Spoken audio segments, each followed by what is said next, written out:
Le député Ratenon. La parole est à Monsieur Pierre Dharréville pour la gauche démocrate et républicaine.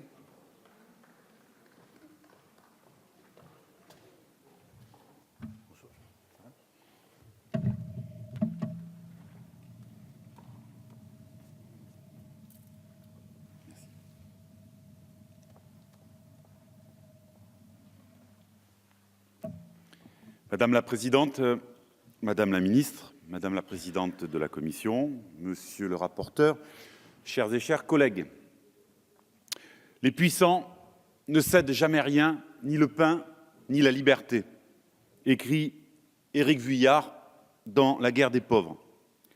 Ainsi vivons-nous dans un monde marqué par les inégalités, le chômage, la précarité, la misère.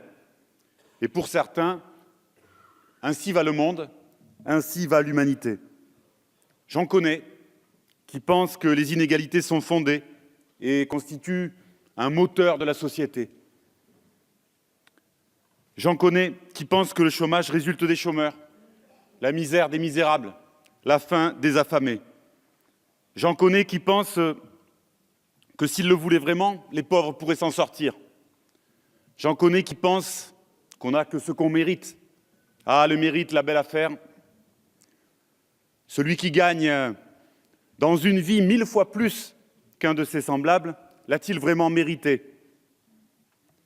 Même si ce fut aux origines sur la féodalité, la loi du mérite, c'est la victoire du pouvoir de l'argent et du hasard. La loi du mérite, c'est la victoire de l'illusion et de la vanité. La loi du mérite, c'est la victoire de quelques-uns sur le plus grand nombre. La loi du mérite, c'est la défaite de l'égalité. J'en connais qui se plaisent à diviser, à opposer, à organiser la compétition des uns contre les autres, qui attisent les égoïsmes et les ressentiments. J'en connais qui attisent cette idée pernicieuse que chacun trime autant que j'ai trimé, que chacun souffre autant que j'ai souffert. J'en connais qui défendent l'inégalité des droits, qui font le tri entre les bons pauvres et les mauvais pauvres, entre les pauvres étrangers et les pauvres français, comme si la misère pouvait être souhaitée à qui que ce soit, comme si donner de l'aide à une personne humaine dans le besoin arrachait quelque chose à la société, comme si la société, au nom de chacune et chacun, non pas chacune et chacun à défaut de la société, pouvait s'épargner le plus élémentaire geste d'humanité, comme s'ils n'étaient pas tous et toutes victimes du même mal, du même refus de partager les richesses. La pauvreté attise la peur. On n'a qu'une idée en tête, c'est d'y échapper. Comment peut-on croire que ceux qui la connaissent, celles qui la connaissent, l'ont choisie? Le mouvement qui agite notre pays depuis plusieurs semaines porte le refus de la misère. Il veut la justice sociale. J'en connais qui ne veulent rien céder, ni le pain, ni la liberté, et pas même le plus rabougri commencement de respect. Oui, la première chose qui doit être donnée, c'est le respect. Parce que la pauvreté, la précarité sont d'abord des humiliations avec tout ce qu'elles peuvent détruire en chaque être humain. De ce respect peuvent découler beaucoup de choses, écrit le cinéaste Costa Gavras dans un petit livre daté des Carmonde, se fixant l'objectif d'en finir avec les idées fausses sur la pauvreté. La première chose qui doit être donnée, c'est le respect, parce qu'elle appelle tout le reste à sa suite.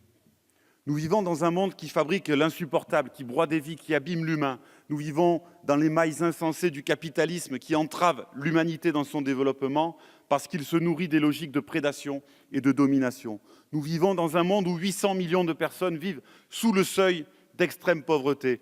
Nous vivons dans un pays où 8 millions de personnes vivent sous le seuil de pauvreté. Nous vivons dans un pays où même des enfants peuvent se trouver sans logement, où l'on se presse au Resto du Cœur, où des travailleurs et des travailleuses logent dans leur voiture, où des femmes et des hommes montent des abris de fortune jusqu'à réinventer des bidonvilles. Nous vivons dans un monde où l'on coupe l'eau, l'électricité à celles et ceux qui sont dans le besoin. Nous vivons dans un monde et dans un pays où celles et ceux qui produisent les richesses en voient si peu la couleur, où l'on est appelé en permanence à travailler plus pour gagner sa vie, où l'on ne sait pas si l'on aura encore du travail le mois qui vient, où l'on doit trouver du boulot pour payer ses études.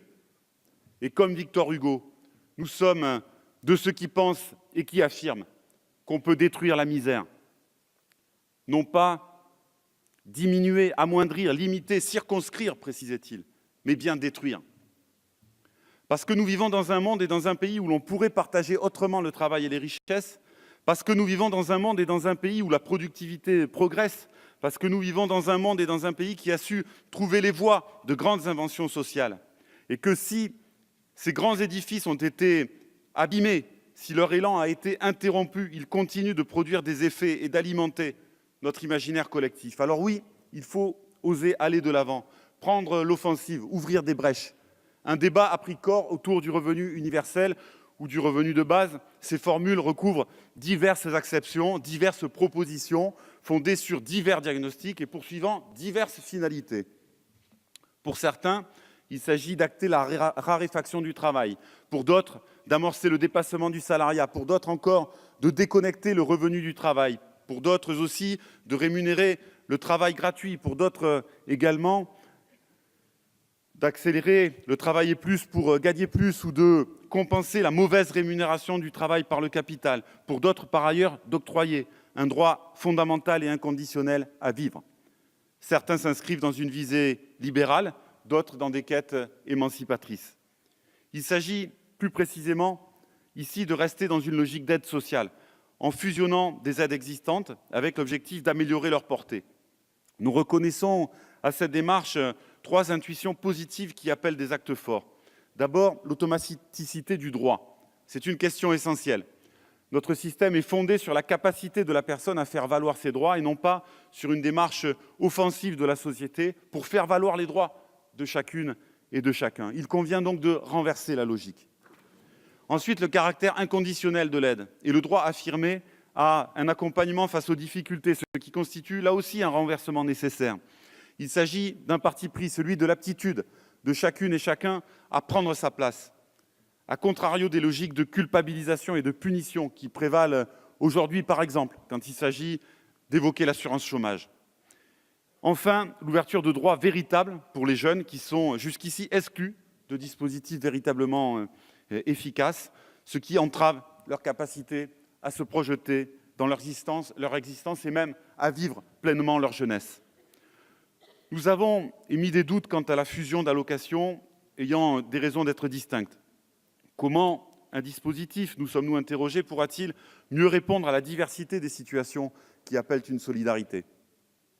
Par ailleurs, si tel n'est pas le dessein de cette proposition, nous avons vu le président de la République évoquer avec des lumières dans les yeux le pognon de dingue que l'on dépenserait en aide sociale et nous savons que se préparent des fusions à sa façon visant à réduire un certain nombre de droits. Nous avons donc tendance à penser que ces 3 intuitions pourraient être portées efficacement sans fusion. Mais l'existant ne saurait en aucun cas nous satisfaire. Donc, ce débat que vous voulez alimenter par cette expérimentation nous intéresse. Il doit grandir, il doit prospérer. Nous avons des propositions à y faire, développer l'automaticité des aides, amplifier les dispositifs d'accompagnement humain, créer une allocation d'autonomie pour la jeunesse, garantir une aide au logement plus efficace, mais plus largement, pousser plus loin la grande idée de la sécurité sociale tellement abîmée par les réformes successives, en assurant des droits tout au long de la vie, pousser et en sécurisant les parcours de vie dans l'emploi ou dans la formation, pousser plus loin l'édification de services publics démocratisés de notre temps pour établir l'égalité des droits et y insuffler de la gratuité pour leur donner un dynamisme à la hauteur des enjeux dans tous les domaines cruciaux de l'existence, les transports, le logement, l'énergie, l'eau. Ainsi, au plus, accréditer ce qui fait de nous, ce qui nous fait des égales et des égaux, plutôt que des bénéficiaires. Rassembler autour de notre bien commun. Cela vaut bien qu'on en discute et qu'on n'en reste pas à l'état actuel des choses, où celles et ceux qui sont maltraités par le système sont contraints de quémander leurs droits de vivre, tandis que les puissants croient pouvoir ne jamais rien céder, ni le pain, ni la liberté.